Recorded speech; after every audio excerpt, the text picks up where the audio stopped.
Tonight, growing fears recession is right around the corner. The new signals that have economists warning of a downturn. Plus, lawmakers on Capitol Hill say gun control will be a top priority once they return to Washington.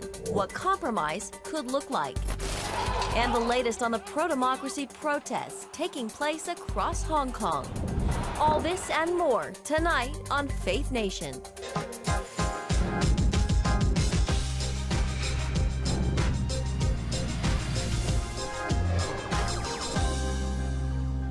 Stocks take a tumble as fears of recession grow. Welcome to Faith Nation. I'm Jenna Browder. And I'm John Jessup. Well, if an actual alarm bell existed to signal a recession, many economists say it would be ringing tonight. In a healthy economy, long-term interest rates are higher than short-term rates. But when short-term rates rise above long-term rates, it's called an inverted yield curve. And that is what's happening right now. In the past, this has been followed by a recession within several months to 2 years. And for President Trump, this could spell trouble. That's right. He's long touted the economy as the highlight of his administration. And the vice president's chief of staff tells Faith Nation the White House doesn't expect that to change.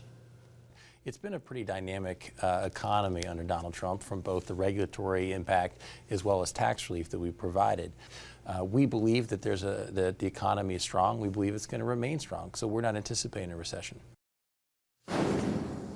Stephen Moore is a former economic advisor to President Trump and currently a distinguished visiting fellow at the Heritage Foundation. And he joins us now for more. Stephen, thanks for being with us.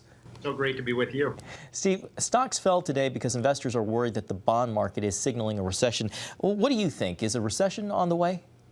No, I don't think so, but there's no question the economy has slowed down. You know, we were growing at 3 to 3.5% last year, and now we're growing at about 2%. And that's a result, I think, then of two things. Number one, the ongoing trade war with China and the uncertainty that that has created. And the second factor has been the Fed, which, in my opinion and Donald Trump's opinion, has been way too tight.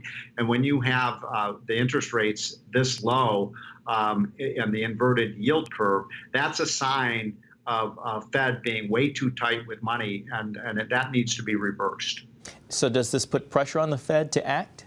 You better believe it does. And they ought to, you know, I've been arguing they should act tomorrow. I mean, there's no reason to wait, Ben, for their next meeting, which is in the middle of September. Given the fact that we are in a precarious financial situation right now, I believe the Fed should act immediately to cut rates by 50 basis points to infuse more dollar liquidity into the economy.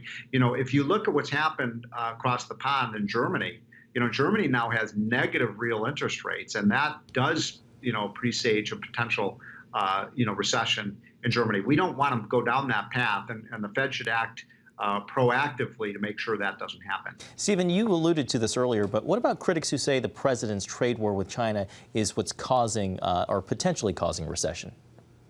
Well, certainly the trade war is hurting growth. Now, I happen to agree with what the president's doing. I think every day we see China as a worse actor on the political and foreign policy and economic scene. And, you know, we're now facing the possibility of Chinese troops, going into Hong Kong to suppress these freedom fighters there. So, you know, you see their bad behavior when it comes to the economy, the fact that they're stealing our intellectual property and they have not opened up their markets. And then you see the cyber security threats that they pose to the United States. And then you see their buildup in the military. You know, I'm glad that we have a president that's really standing up to Beijing. And I view that as a kind of short-term pain for a longer-term gain. So, yeah, has it hurt the economy? Yes, but better to fight China back on China now than wait 5 or 10 years. So what does this do to the president's chances of re-election, since the economy has been one of the biggest achievements? How would a recession, I know you said that you don't think it's going to happen, but if it did happen, how might that hurt him in 2020? I think his major campaign thrust has been to talk about how he has rebuilt the American economy in an incredibly impressive way. We have the lowest inflation rate, the lowest unemployment rate, and the lowest interest rates in 50 years. So that's a beautiful picture with rising wages. So he does need the strong economy. I happen to think there will be a deal that gets done in the next 6 months with China. And when that happens, I think the stock market and the real economy springs back to life in a very powerful way. So there's a real incentive to get a deal done that both countries can live by. And by the way, it will make both countries' economies perform much better. All right, we're going to end on a positive note. Stephen Moore, thank you so much for your time. Thank you. Well, the change in short-term and long-term interest rates took another toll on Wall Street today. At the close of the day, the Dow was down around 800 points, the S&P 500 down about 85 points. The losses eased a lot of the optimism the market saw yesterday after the president put a hold on new tariffs for China. And when those tariffs do go into effect, one item that won't be affected is Bibles. Most Bibles in the U.S. are printed in China and then imported. The U.S. Trade Representative published 2 lists of products that will face new tariffs later this year, and Bibles are not on that list. The USTR tells Christianity Today, quote, Bibles and other religious literature are among the items removed from the tariff list and will not face an additional tariff of 10%. On the heels of the El Paso and Dayton shootings, lawmakers are under increasing pressure to take action against gun violence. President Trump is speaking with senators from both parties and signaling he might be open to supporting tougher background checks. CBN News Capitol Hill correspondent Abigail Robertson is following the story and joins us now. Abigail, what can you say about the potential legislation?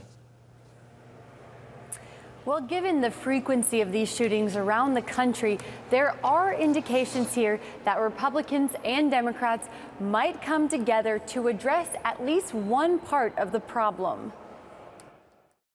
I would like to see meaningful background checks, and I think something will happen. Trump says Senate Majority Leader Mitch McConnell, who's faced growing criticism and protests this past week, is also open to the idea. He wants to do background checks, and I do too, and I think a lot of Republicans do.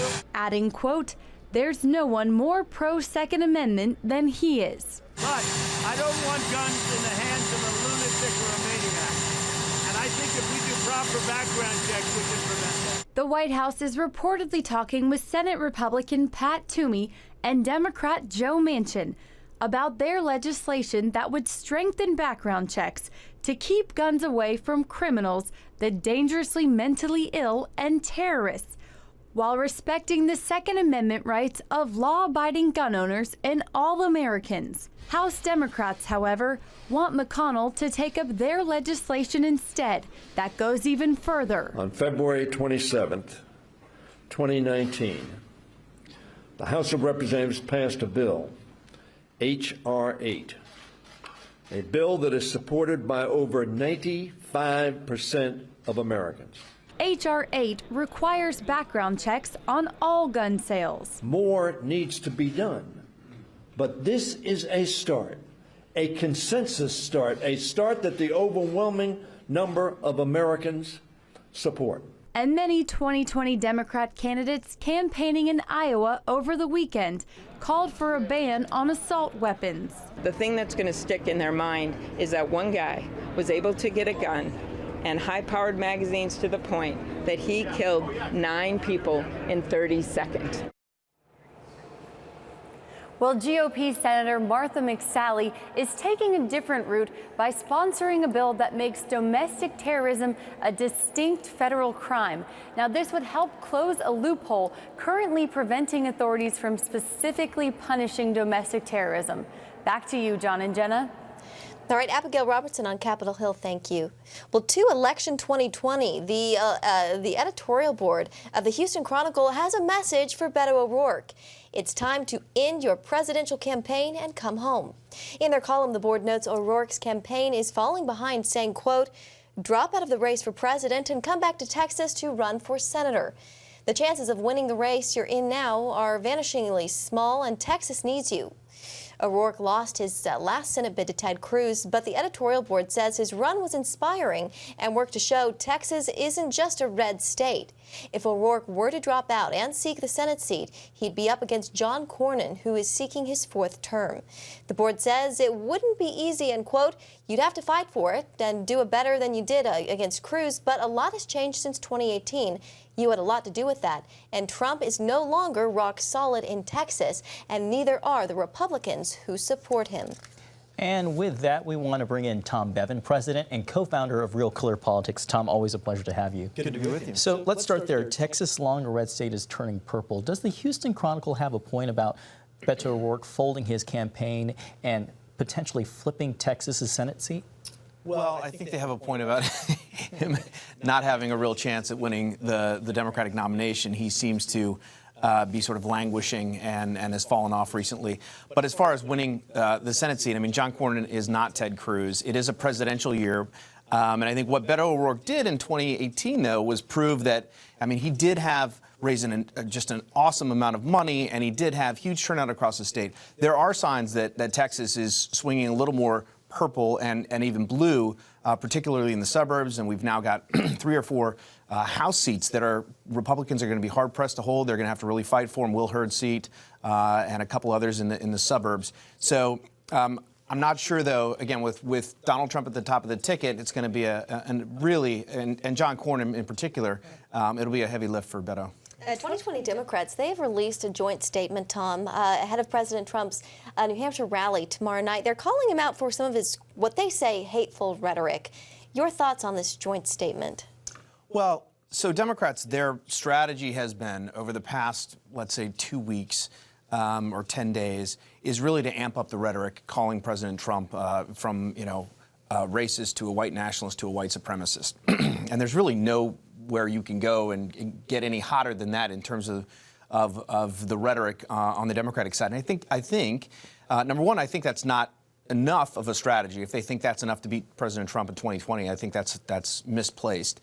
And number two, I think they risk a bit of a backlash because they're implicitly saying, and you hear this more and more from folks, Beto O'Rourke, for example, said it the other day, that he can't see anyone who would vote for Trump who isn't a racist. That kind of language, that kind of demeaning and defaming of tens of millions of people across the country, I think is a real risk for them. And it may not turn out the way that they think it will. Tom, anecdotally, we're hearing that Democrats aren't as enthusiastic about Joe Biden as they are excited about other candidates. Abby Robertson was just at the Iowa State Fair and talked to several Democrats who gave that sentiment. Does that spell trouble for Democrats in the general election in 2020? So the Democrats are going through a bit of a head versus heart thing, right? The number one thing they still care about is beating Donald Trump. And Joe Biden still, by most accounts, most polling data, has the best chance, according to Democrats. But he's not where their heart is. Their heart is with other candidates who get them more fired up, right? Elizabeth Warren, Bernie Sanders, other folks.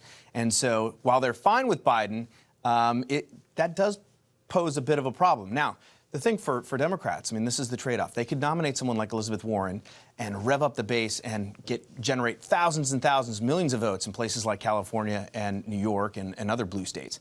But that's not going to help them in the Midwest. Joe Biden may generate less votes overall, but he might generate more votes in the places that matter most against President Trump in 2020. And that's where I think Democrats are trying to sort that out. Just a few seconds left, Tom. But there's a new poll in North Carolina that finds President Trump with a 45% approval rating, 52% disapprove. Your thoughts on that poll? North Carolina is a state that he won in 2016, and they obviously, the Republican National Convention is going to be in Charlotte. Republicans need to win that state. It's a little concerning that Trump's under 50% there, but again, this will come down to, I think, who the Democrats nominate and where the economy is. All right, Tom Bevan with Real Clear Politics. Thanks, Tom. Yeah. Coming up, chaos in Hong Kong. The latest on the protests and police crackdown.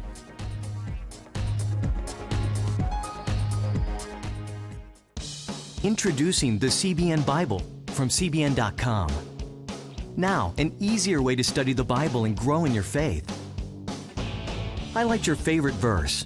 Read separate versions at a glance. Click and read a commentary. Or cross-reference your favorite verse using the Strong's Concordance.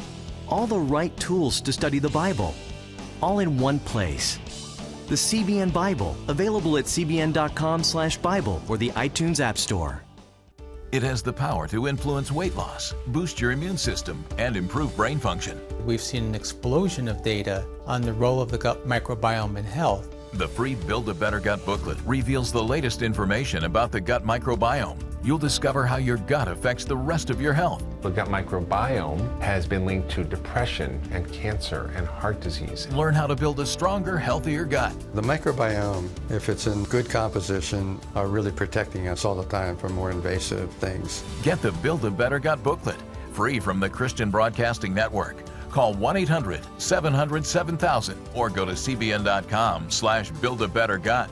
You need to make sure that your microbes are working with you, not against you. And if you order online, you'll get immediate access to the Build a Better Gut series, a digital copy of the booklet, and related bonus material. Build a Better Gut today. Call 1-800-700-7000 or go to cbn.com/buildabettergut for your free copy.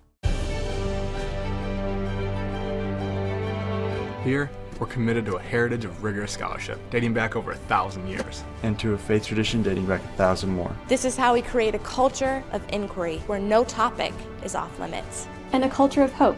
Anything's possible! It's Christian leadership. And it's changing the world for the better. It's higher learning. It's greater knowing. It's what makes us whole. It's what makes us Regent. And welcome back. Well, for the first time in weeks tonight, a hint of calm in Hong Kong after days of protests at the airport have finally ended. Heightened concerns, though, still remain tonight about the potential for an imminent violent crackdown from China. CBN News national security correspondent Eric Phillips has the latest.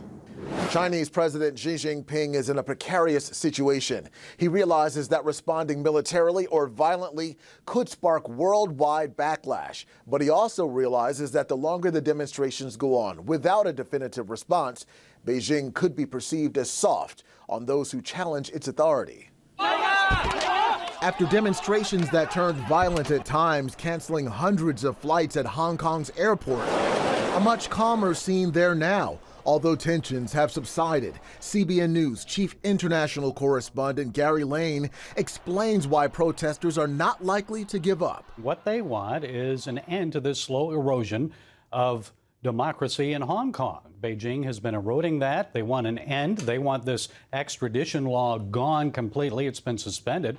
They also want the release of any arrested protesters and Hong Kong leader Carrie Lam gone.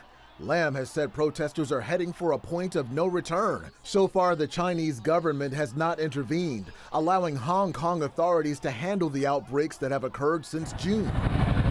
But that might not last, given this video of the Chinese military moving equipment to the border and these satellite images showing military vehicles being stored at a nearby stadium, all indicating Beijing's patience may be waning. President Trump tweeting, "Everyone should be calm and safe." Lane says both sides have reason to be. The pro-democracy students should know the lessons of history.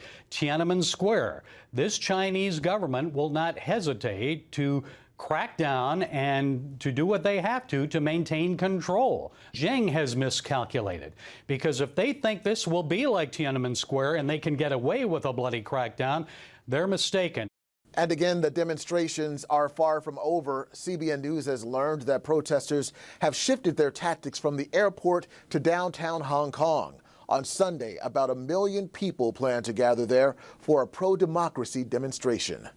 In Washington, Eric Phillips, CBN News. When we come back, we'll sit down with New York Times columnist David Brooks to discuss how spiritual renewal is what drives him.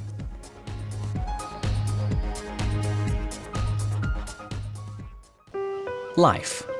It's meant to be lived fully. Jesus said it. I came to give you life. Life to the fullest. Life in your family. Life in your finances. Life in your body, mind, and spirit. Life in your everyday. At CBN.com, we're taking what Jesus said seriously.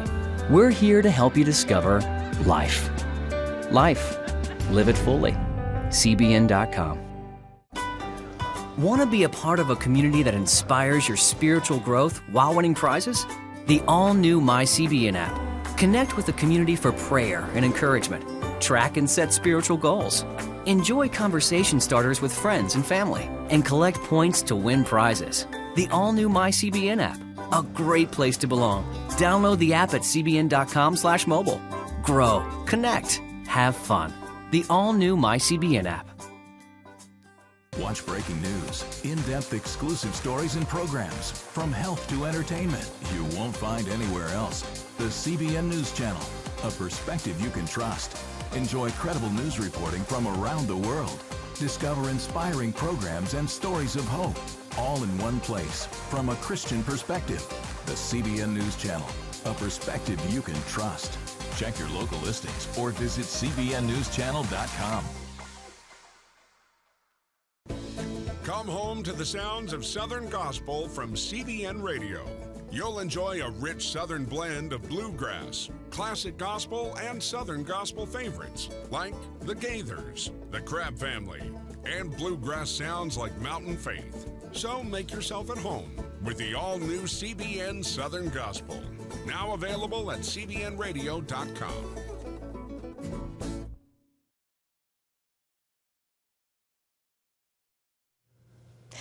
A lot of people measure success through their career, hoping to find happiness by getting ahead. Author and columnist David Brooks climbed that mountain only to find there's a second summit with what he says are much greater rewards. David Brody has his story. On the outside, conservative commentator David Brooks seemed to have it all. New York Times columnist, TV political analyst, and best-selling author. Inside, however, something was missing. In 2013, after 30 years of marriage, divorce rocked his world. One of the things I learned is when you're in one of those hard moments, you can either be broken or you can be broken open. For Brooks, it led to soul-searching and renewal that he writes about in his new book, The Second Mountain, The Quest for a Moral Life. And I think the first mountain is the mountain of career, the one society wants us to climb. And people find it unsatisfying. I achieved way more career success than I ever thought I would. But did I have an all-consuming purpose? Did I have deep connection? No, I didn't. And so you go down the valley, and then when you're in the valley, you find your bigger, larger self, basically. And then you realize you're ready for a larger climb. And if the first mountain is about acquisition, how can I get stuff for me? The second mountain is about contribution. How can I love others? As a child, he had always heard about God's love. Brooks is Jewish, but also had major Christian influences. And so I had two stories running through my head. The Jewish story, which is an Exodus story. You know, we cross the wilderness, escape oppression, and come to the land of milk and honey. And then I had the Jesus story. I went to chapel every morning, sang in the choir. And I had those two stories in my head through a lot of my early life.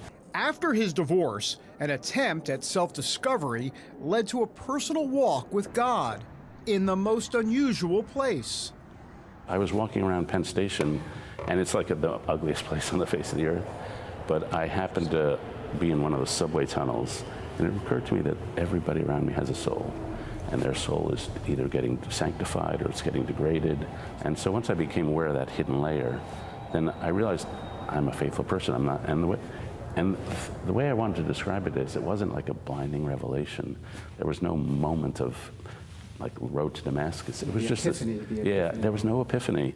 And then reading the New Testament, especially the book of Matthew, changed his spiritual outlook.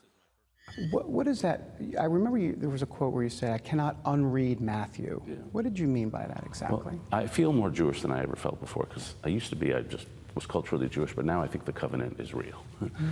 But then I'd grown up with this other story, and as I wrote, I can't unread Matthew. And to me, the Beatitudes are, as one person I quote in the book, is where celestial grandeur breaks through. And this person said that the Beatitudes, the Sermon on the Mount, it's not just a bunch of wise sayings. It's a completely remarkable miracle of divine presence. Since publishing his book, headline writers have wondered, what religion is David Brooks anyway?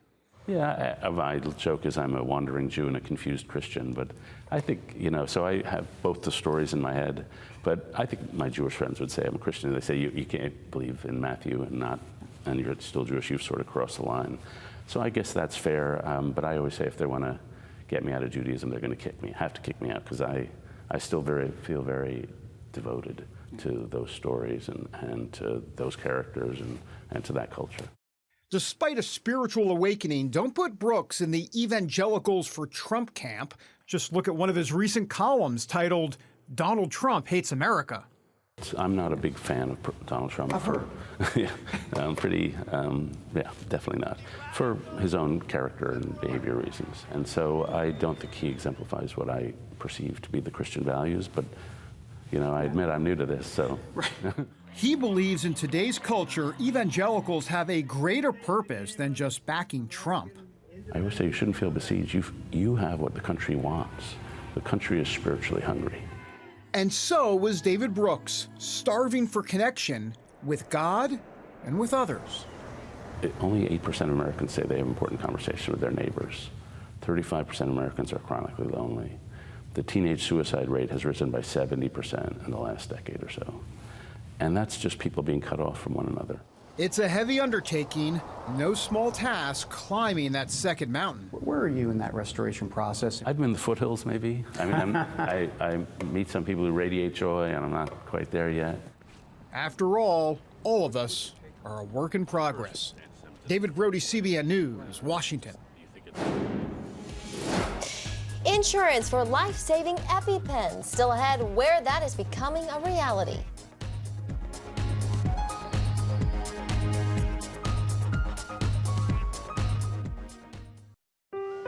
Life. It's meant to be lived fully. Jesus said it. I came to give you life. Life to the fullest.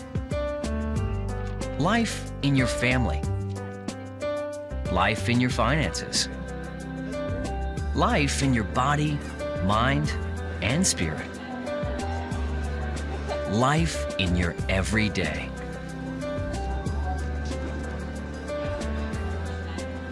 At CBN.com, we're taking what Jesus said seriously. We're here to help you discover life. Life. Live it fully. CBN.com.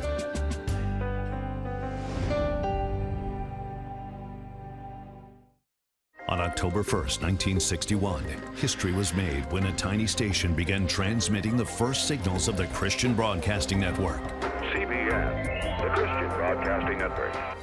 And now, a new era has begun with the all-new CBN News Channel. Just moments ago, the Iron Dome intercepted an incoming rocket right on the Gaza border. Administering in this area, spiritual warfare is definitely involved. A 24/7 news network, bringing you the news you want from a source you can trust. In Kenya, 40% of the medical services are actually provided by these Christian hospitals. Let's talk about the economy. Believers here are joining together to win people to Jesus Christ. All your favorite shows now in one place. Go to CBNNewsChannel.com to find out how to get the CBN News Channel on your TV all day, every day. CBN News. EpiPens can be used to save lives of people with serious food allergies or other allergic conditions, but rising prices have put them out of reach for a lot of folks. Well, now the state of Illinois is working to make sure everyone who needs an EpiPen can get one. The governor has just signed into law a measure that requires insurance companies to cover the cost. Governor J.B. Pritzker tweeted he was proud to sign the law and that the measure is a big step forward in protecting children and families. Great news for people of Illinois. That's right. Well, that's it for tonight's Faith Nation. Have a great evening.